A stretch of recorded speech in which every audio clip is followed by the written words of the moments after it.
This is Financial Straight Talk with Jim Fox. Welcome back into this week's edition of Financial Straight Talk. It's all powered by Wadadley Financial Group.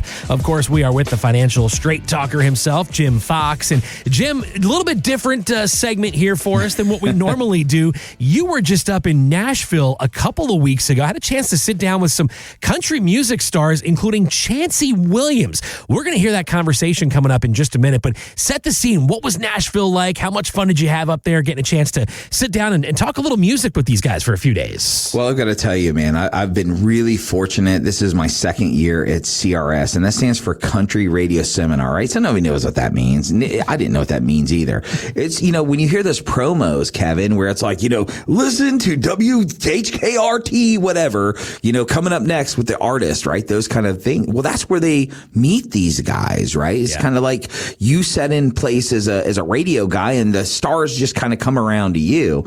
The first year, I'm not going to lie to you, man, I was a little like, wow, man, is that really Keith Urban over there? Like, pretty wild. Well, this year, man, I was the veteran, so I got to be cool, and man, we had such a great time. And what's great about it is you have the big names, you have Jelly Roll, and you have all these really kind of really hot artists. Mm-hmm. But what's really cool are these kind of, I won't say unknowns, because that's not really a fair statement, because they are well known maybe in their regions, but they're just starting to break it big on the national kind of radio circuit.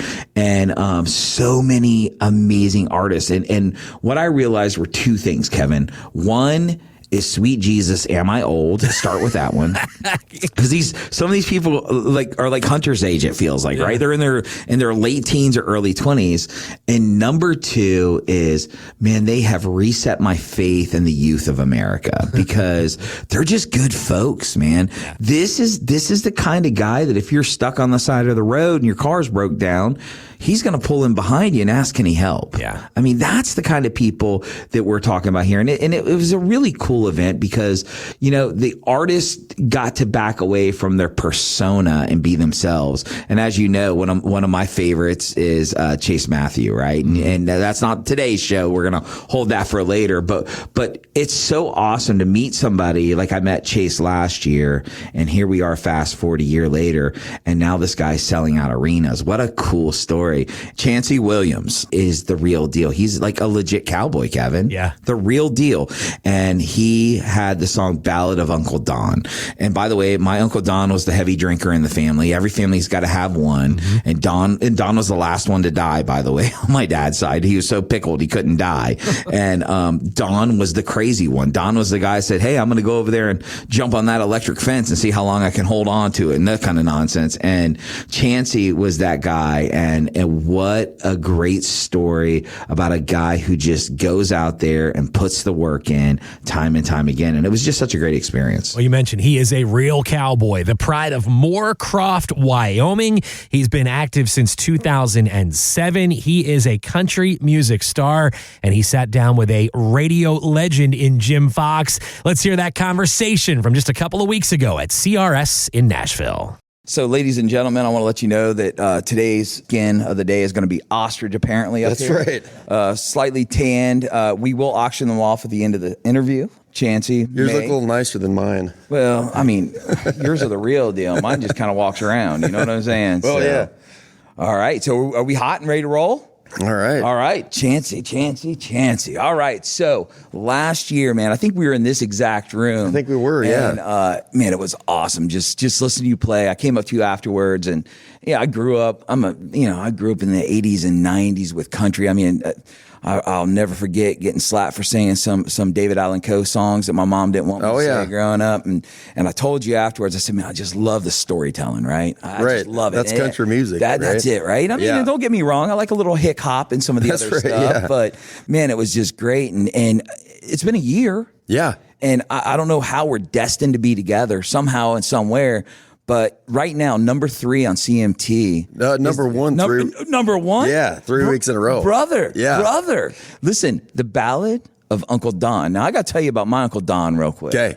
Bro, he's the crazy one. And apparently, I'm not the only one with crazy Uncle Don in the house. I thought my Uncle Don was crazy catching those catfish bear. He would do noodling. Oh, yeah. I've seen that. So your Uncle Don though was a badass. Or Yeah, tell me about that video because it's amazing. This song was really special. My dad and Uncle Don both grew up cowboys. I mean, everybody says they know some cowboys. Like, there's nobody like my dad and Uncle Don. They're real cowboys. And Don rode broncs forever, and so did Dad. But my Uncle Don's a great storyteller. He remembers stories from way back when he was a kid. He's 85 years old. And I always kind of record him when he tells stories at coffee, just because, those stories could get lost through time. Right. So he had this story that he always told, and he was telling it that day again about, when he was a kid riding broncs, that this guy from Oklahoma was passing through Wyoming and bragging about how he had a horse down there that nobody could ride. And my grandpa, whose name is Wild Horse Charlie, was also a great cowboy, said, well, my boy can ride him.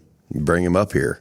And so didn't think he'd show up. And a few months go by, and this guy just shows up with this horse. So Uncle Don said, all right, if I ride him, I get to keep him. If he bucks me off, I'll give you $500.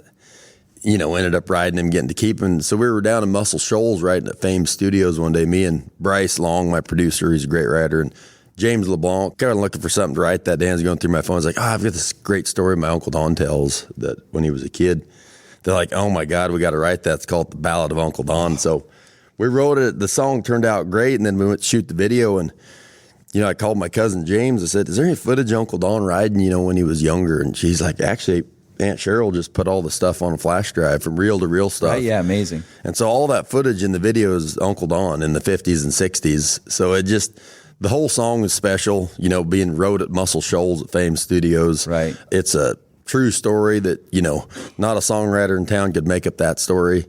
So the authenticity of it, it's about my uncle, the video, the whole thing has been great. Well, I got to tell you, so your favorite cowgirl was one that showed me that video. And yeah. I'm listening to music, especially storytelling. I close my eyes. Yeah. Well, about halfway through, if you know who I'm talking about, she said, you need to open your eyes and look at this footage. And let me tell you something. Uncle Don, he was a badass. There's no question about it, man. That footage, rodeo has evolved over the years, but, and if you've ever rodeoed, like everybody talks, they used to buck back in the olden days, but horses buck better now. Right. But just that old footage of the wooden chutes and the wooden arenas, everything's fancy now, but that stuff's, it's just an archive of great old rodeo footage. Well, let's talk about country music, right? Because you've got all kinds of. If my mom and dad were alive today, they would be arguing right now. There ain't no country music out there on TV. Right. Stuff that they want their old school 90s, 80s, 70s stuff. But man, you don't just play the music. You walk the walk. That's what you do. You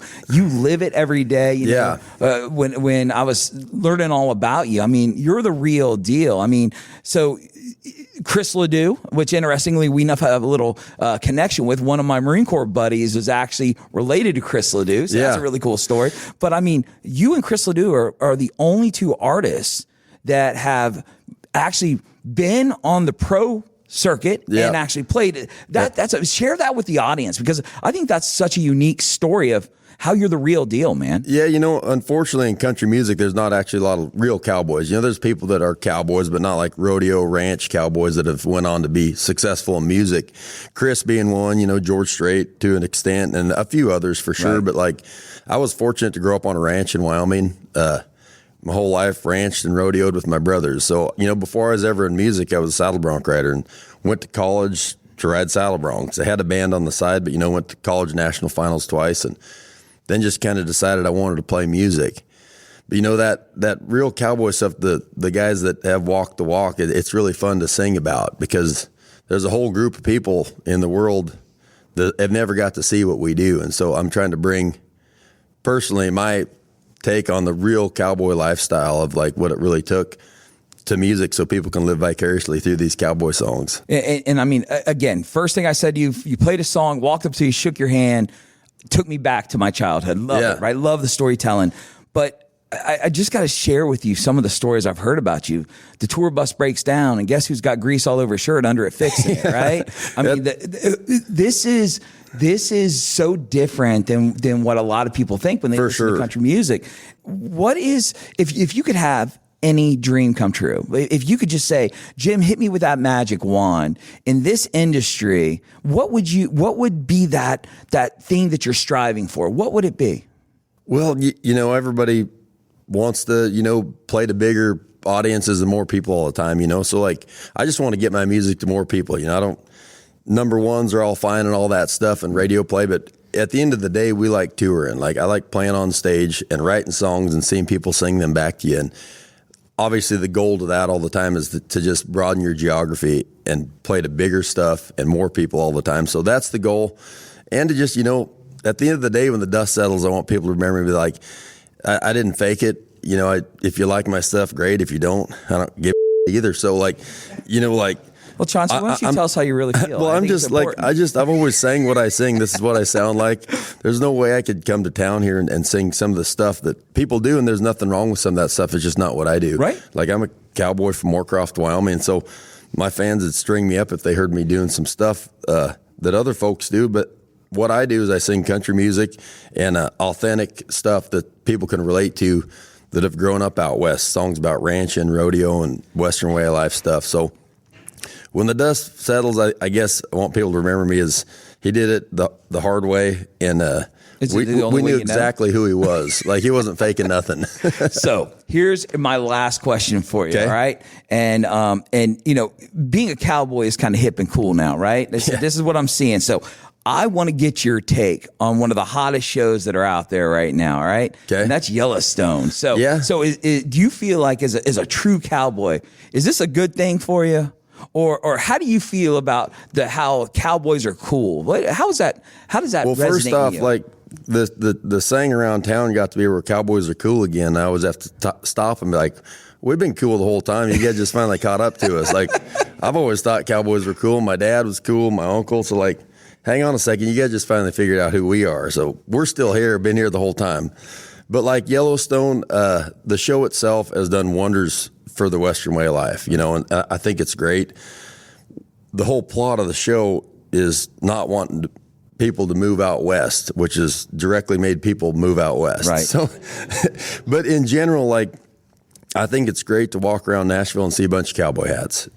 Even though most of them are on backwards, at least they're wearing them. So, but I think it's been great for industry. It's great for an artist like myself that's always been a cowboy and that's kind of come back around. So timing's great for what we're doing. The show itself is definitely not accurate as far as ranching in Montana and Wyoming. Like, I don't know too many ranchers that have a 35,000 square foot rock house and a helicopter, but it's good to make the rest of the world aware of the Western way of life because it's a magical thing. And I've been fortunate to live that life my whole life, and it's cool to have the rest of the world see that too. Well, Chancey, I got to tell you, man, the world, and I truly believe this, if our listeners will just get on the computer, look you up, Chancey Williams, check out those songs. If you grew up listening to country in the backseat of that Ford LTD or that F-150, there's no backseats in the F-150s back in the day. But, right. Just the old single cab with no seatbelts. Yeah, and a roll down window, right? But if you can just find Chancey online and your stories resonate, and all of us Gen Xers that grew up with country music. Heck yeah. And I will tell you, man, from the day that you were my favorite interview of last year. I appreciate you were my that. favorite performer of last year. That means CRS. a lot. Thank you, guys. And I'm just honored that I was selected as being the one that gets the chance to talk to you again. I will make one kind of observation. Okay. Your hair's a little bit longer than the last time I saw you, brother. Yeah. We've been on the road. I haven't been able to get it cut recently, but yeah, I appreciate that too. Yeah. You were awesome, man. I want to thank you, and I know we're going to get to hear a live song, so I'm really excited about that. So, Chancey, thanks again for your time, man. I appreciate it. Thanks for having me in. Thank you guys for being here. Well, Jim, what a cool conversation. And you want to talk about a real cowboy by every sense of the word. I think you look it up in the dictionary. I think there's a picture of Chancey Williams in there, don't you? Yeah, and those are not, what do they call those, Lucchese boots? Oh boy, was not wearing Lucchese boots, okay? These were the kind that he 100% had to knock the mud off before he came in to see me. So he's the real deal, man. Yeah, it was a great conversation. Look up his music. It's great stuff. Chancey Williams, of course, having a chance to sit down with Jim Fox at CRS Country Radio Seminar just a couple of weeks ago in Nashville. Well, Jim, we got about a minute left in this week's show, and like we do each and every week, I'm going to leave the floor all yours for the final word, my friend. Well, Kevin, thanks so much. Guys, we just want to say thank you. We appreciate you guys taking the time to listen to our show. We know that you have tons of options when it comes to getting financial information, and we're just honored to be one of those resources. So like Kevin said, if there's anything we can do, pick up the phone, give us a call, shoot us an email, smoke signals, whatever it is you want to do, reach out to us, and we're going to answer those questions for you. But with all of that being said, on behalf of myself and Mr. Kevin Mack, I want to thank you so much for listening, and we'll see you next time on Financial Straight Talk. Thanks for listening to Financial Straight Talk with Jim Fox. To learn more, visit getfst.com. Insurance products are offered through the insurance business Wadadley Financial Group. Wadadley Financial Group is also an investment advisory practice that offers products and services through Impact Partnership Wealth LLC IPW, a registered investment advisor. IPW does not offer insurance products. The insurance products offered by Wadadley Financial Group are not subject to investment advisor requirements. Investing involves risk, including the potential loss of principal. Any references to protection, safety, or lifetime income generally refer to fixed insurance products, never securities or investments. Insurance guarantees are backed by the financial strength and claims paying abilities of the issuing carrier. This show is intended for informational purposes only. It is not intended to be used as the sole basis for financial decisions, nor should it be construed as advice designed to meet the particular needs of an individual's situation. Wadadley Financial Group is not permitted to offer, and no statement made during this show shall constitute tax or legal advice. Our firm is not affiliated with or endorsed by the U.S. government or any government agency. The information and opinions contained herein provided by third parties have been obtained from sources believed to be reliable, but accuracy and completeness cannot be guaranteed by Wadadley Financial Group. Chancey Williams is not affiliated with Wadadley Financial Group or Impact Partnership Wealth, LLC.